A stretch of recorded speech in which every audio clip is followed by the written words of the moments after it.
PM Modi के खात्मे का था षड्यंत्र।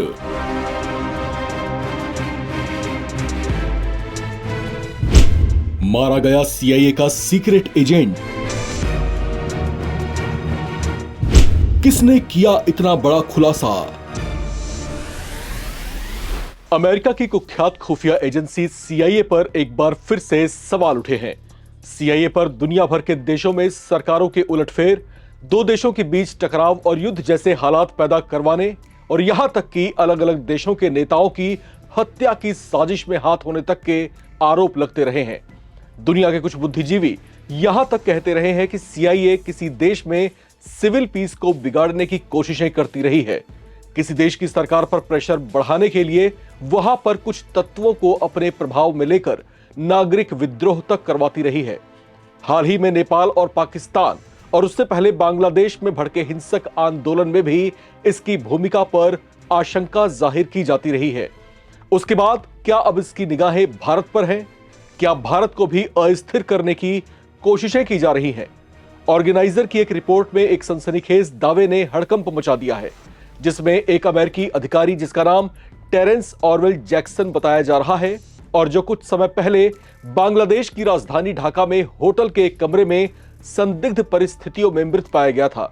इसे लेकर ऑर्गेनाइजर ने दावा किया है कि सतही तौर पर रिपोर्टों से पता चलता है कि उन्हें बांग्लादेश में तैनात किया गया था। रिपोर्ट में कहा गया है कि इसका मकसद सेंट मार्टिन द्वीप को लेकर बांग्लादेशी सेना को ट्रेनिंग देना हो सकता है।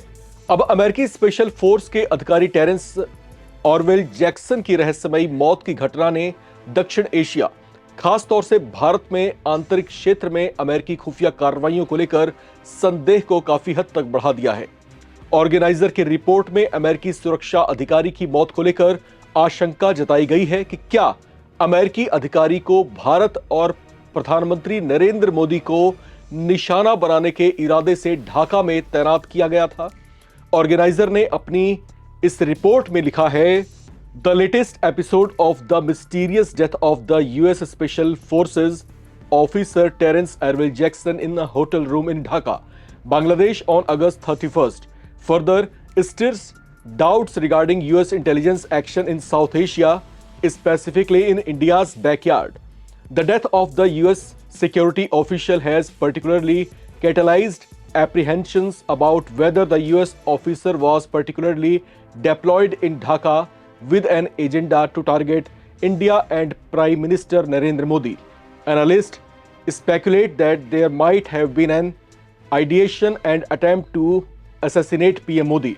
However, this was foiled by the joint operation of the intelligence units of India and Russia. Organiser ने एक्सपर्ट्स के हवाले से अनुमान जताया है कि प्रधानमंत्री मोदी की हत्या की योजना और कोशिश हो सकती है, जिसे भारत और रूस की खुफिया इकाइयों ने संयुक्त अभियान में नाकाम कर दिया।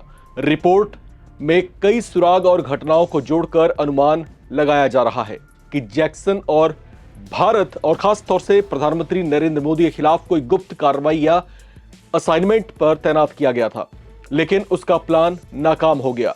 जिस दिन अमेरिकी अधिकारी टेरेंस ऑरवेल मृत पाया गया था, उस दिन प्रधानमंत्री मोदी एससीओ समिट में भाग लेने के लिए चीन के तियानजिन में थे। इस समिट के बाद पीएम मोदी और रूसी राष्ट्रपति व्लादिमीर पुतिन ने कार के अंदर काफी देर तक अकेले में बातचीत की थी।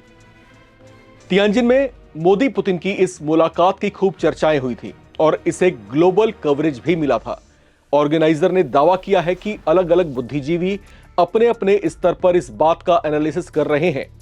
पीएम मोदी और राष्ट्रपति पुतिन के नेतृत्व में भारत और खुफिया बलों ने एक संयुक्त अभियान में ढाका में उस अमेरिकी सुरक्षा अधिकारी को मार गिराया जो प्रधानमंत्री मोदी की हत्या की साजिश रच रहा था। हालांकि नवभारत टाइम्स इन दावों या अनुमानों की पुष्टि नहीं करता है। इस रिपोर्ट में कहा गया है कि यह पूरी संभावना है कि प्रधानमंत्री मोदी और राष्ट्रपति पुतिन ने तियानजिन में कार के अंदर 45 मिनट की अनप्लान्ड बातचीत के दौरान कई बेहद हाई प्रोफाइल और गहन एजेंडे पर चर्चा की हो सकती है। शायद जिस दिन मोदी और पुतिन ने गुप्त चर्चा की, उस दिन ढाका में वो अमेरिकी अधिकारी मृत पाया गया। ऑर्गेनाइजर ने प्रधानमंत्री मोदी के एक बयान को हाईलाइट करने की कोशिश की है। इसने ध्यान दिलाते हुए कहा है कि 2 सितंबर को चीन के तियानजिन से लौटने के ठीक अगले दिन प्रधानमंत्री मोदी ने नई दिल्ली में सेमिकॉन शिखर सम्मेलन को संबोधित किया था।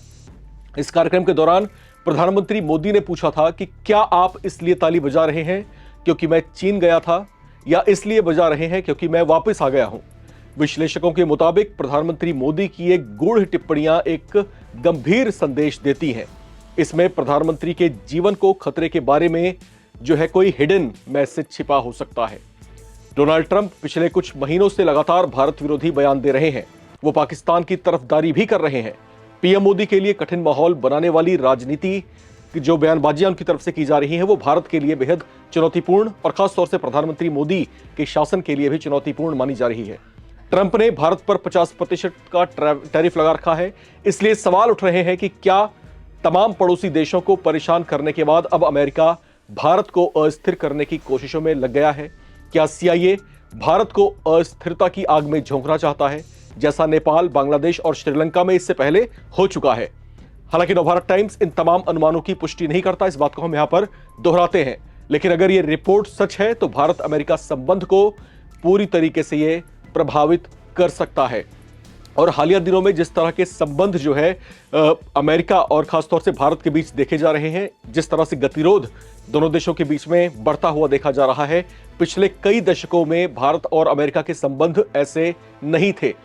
हालांकि डोनाल्ड ट्रंप जब से राष्ट्रपति बने हैं तब से भारत और अमेरिका के संबंध जो है आहिस्ता आहिस्ता हाशिए पर आते जा रहे हैं। इसमें सुधार कैसे हो सकता है, क्या कुछ हो सकता है? क्योंकि डोनाल्ड ट्रंप का जो अड़ियल रुख है कई मुद्दों को लेकर के, वो कुछ ऐसा ही संकेत देता है जैसे वो भारत को जानबूझ करके टारगेट करने की कोशिश कर रहे हो, या फिर भारत के सामने जबरदस्त कठिन चुनौतियां पैदा करने की कोशिशें कर रहे हो। रूस इसका जीता जागता उदाहरण है। डोनाल्ड ट्रंप जानते हैं कि भारत की जो नीति है वो पूरी तरीके से गुटनिरपेक्ष अंतर्राष्ट्रीय नीति है, यानी कि हम कभी भी किसी एक पक्ष के या फिर किसी एक देश के पक्षधर नहीं रहते हैं जब विवादित मुद्दे पनपते हैं। डोनाल्ड ट्रंप भारत की इस पॉलिसी को बेहतर तरीके से जानते हैं। इसके बावजूद उन्होंने भारत और रूस के बीच में जो व्यापारिक संबंध है उसको तोड़ने की कोशिश की। भारत पर लगातार ये दबाव डालने की कोशिश की कि भारत रूस से तेल खरीदना बंद कर दे। लेकिन उनका जो दोहरा चेहरा है वो भी निकल करके सामने आया जब ये पता चला कि अमेरिका और कई यूरोपीय देश खुद ही रूस के साथ में तेल और कई अन्य तरह के उत्पादों का जो है आदान प्रदान करते रहे हैं। तो क्या ये बंदिशें सिर्फ हिंदुस्तान के लिए हैं? अगर जबरदस्ती ये बंदिशें थोपने की कोशिश की जा रही हैं तो आखिर डोनाल्ड ट्रंप और यूरोपीय शक्तियां जो हैं उनका मकसद क्या हो सकता है? क्या भारत के बढ़ते हुए कदम उनको रास नहीं आ रहे? क्या जबरदस्ती भारत को दबाने या कुचलने की कोशिशें की जा रही है? ये जो है कॉस्मोपॉलिटिशियन का जो है एक विषय वस्तु है जिस पर दुनिया भर के विद्वान और बुद्धिजीवी लगातार चर्चाएं भी कर रहे हैं, और साथ ही साथ डोनाल्ड ट्रंप की जो अपरिपक्व नीतियां हैं उसकी भी जबरदस्त तरीके से आलोचना कर रहे हैं। साथ ही साथ ये भी बता रहे हैं कि डोनाल्ड ट्रंप के जो फौरी फैसले रहते हैं, जो बिना सोचे समझे फैसले रहते हैं, इसका किस तरह का दुष्परिणाम अमेरिका को आने वाले दशकों में लंबे समय तक भुगतना पड़ सकता है। इस रिपोर्ट में फिलहाल इतना ही। बाकी अपडेट्स के लिए आप बने रहे, देखते रहे नवभारत टाइम्स।